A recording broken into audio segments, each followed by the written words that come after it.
Okay, so this is the second question for British cinema using Trainspotting and Shaun of the Dead for British films since 2005. The question was, how useful has an ideological critical approach been in understanding binary oppositions in the narratives of your chosen films? And this is worth 40 marks. Binary oppositions are concepts that appear opposite but actually need each other to define their meaning.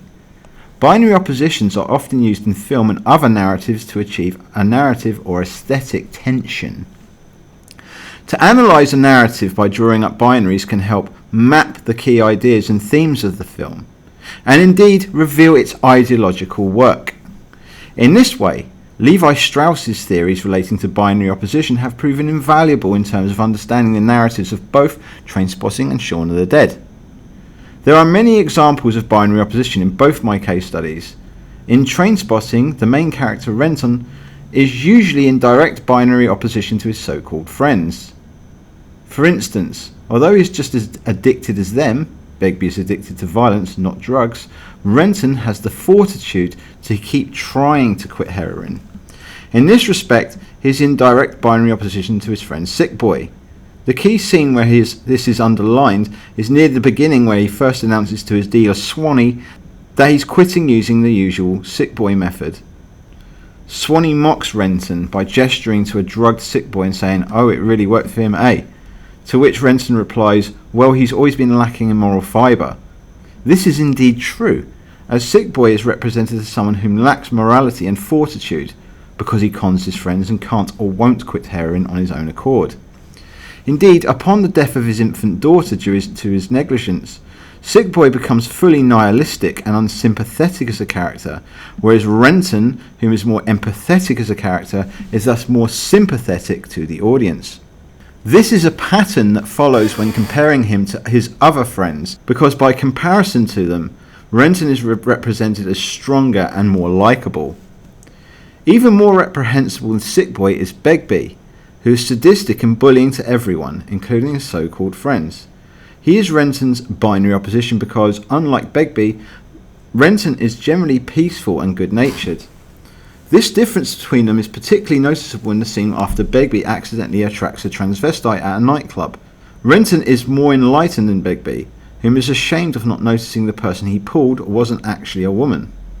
Renton tries to make light of it and jokes to Begbie that it might have been wonderful had he gone along with the situation. Begbie immediately pounces on Renton, pounds him to the wall with one hand on Renton's neck in fury. "A joke's a joke, but if you mention that again, I'll cut you up," Begbie growls, whilst thrusting a knife between Renton's legs. Begbie is a conflicted character whom has old-fashioned views on masculinity, whereas Renton is his binary opposite because he understands, as he says in the voiceover, that attraction has nothing to do with morality. It's, quote, "just a question of who you fancy." Renton is liberal, whilst Begbie is conservative in terms of how they view gender and sexuality.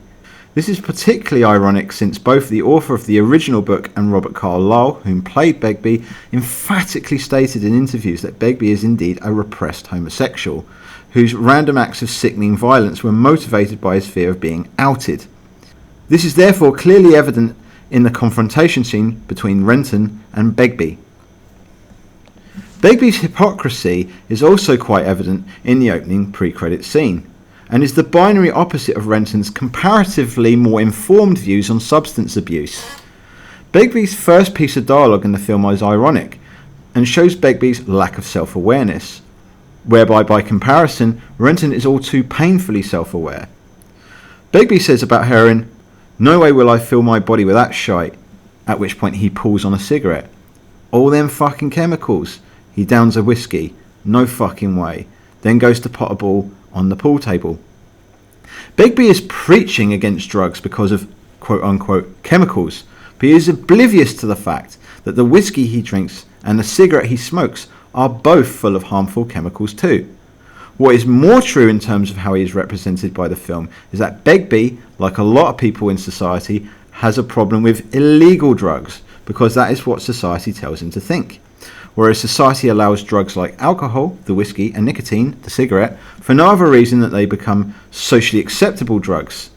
and conveniently heavily taxed by the same government that decides what drugs people can and can't take. In this sense, Begbie is also Renton's binary opposite because he is far more politically naive than Renton, whom is clever enough to see all the hypocrisies in society that Begbie isn't clever enough to see. In this sense, the binary opposite social and political views of the characters are rooted in the film's liberal ideology towards the drug debate overall. The film, whilst acknowledging the downside to drug abuse, is honest enough to also represent why people take heroin in the first place, in that it is a thrill for them in otherwise boring lives. However, the film ultimately falls on the side of anti-heroin ideology by the end of the film, when Renton finally chooses life and quits heroin for good, because the film understands that heroin ultimately brings addiction, illness, misery and death to those whom choose to take it. Overall, an ideological critical approach has been very useful in understanding binary oppositions in the narrative of Trainspotting. Shaun of the Dead, by contrast, is not as sophisticated and complex as Trainspotting in terms of its use of binary opposition, but nonetheless an ideological critical approach such as binary opposition is still relatively useful in understanding it. Binary opposition occurs in many different ways in the film. For instance, the film has a linear narrative arc and focuses on the maturation of Shaun, told through the metaphor of him saving the world. At the beginning of the film, Shaun is represented as responsibility shy and lazy. This is why he loses his girlfriend. However, by the end of the film, Shaun has matured and as he has shown true leadership and resilience in the face of extreme difficulty, i.e. keeping his friends alive whilst also having to deal with the loss of both his mother and stepfather. This results in him both saving them all and winning back his girlfriend. The two similar aged people that die, Ed and David, are binary opposites of Shaun in that Ed lacks Shaun's maturity, which grows through the film, whilst David lacks Shaun's sense of decency, because he lusts after Shaun's girlfriend, is uptight because he constantly poses problems while Shaun's laid back enough to pose solutions, and is fundamentally indecent, such as his demand to shoot Shaun's mum in the head literally just after she has just died and Shaun is grieving. During the Mexican standoff scene between the characters, further binary oppositions emerge. Diane is subordinate to David's affections to Liz, but Liz hates David. Liz is represented throughout the film as moralistic and strong-willed, whereas Diane and David aren't. This is why she manages to gently get Shaun to agree to killing his mum, whereas David's insensitivity just made the situation worse, even though he reached the same conclusion as Liz, i.e. Shaun's mum had to be killed before she turned in order to save the rest of them.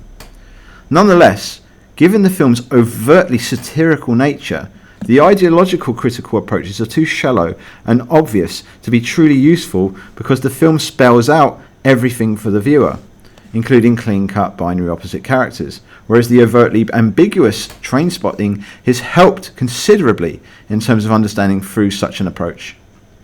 In conclusion, an ideological critical approach does indeed provide understanding of the binary opposition of both Trainspotting and Shaun of the Dead. Binary opposition helps us understand the moral of both films, which are both more or less the same, albeit differing in the levels of sophistication. Both films show binary opposition in terms of individuality versus conformity in society. Renton starts off as an individualist, in that his self-destructive behaviour runs counter to that of what is expected of him by society. However, he ultimately decides to choose life by the end of the film, and conform to the expectations of society by, quote, being just like you. But in the context of the film itself, the life Renton chooses at the end is just as problematic as the one he's leaving behind, because it involves being in the rat race any self-respecting individualist despises.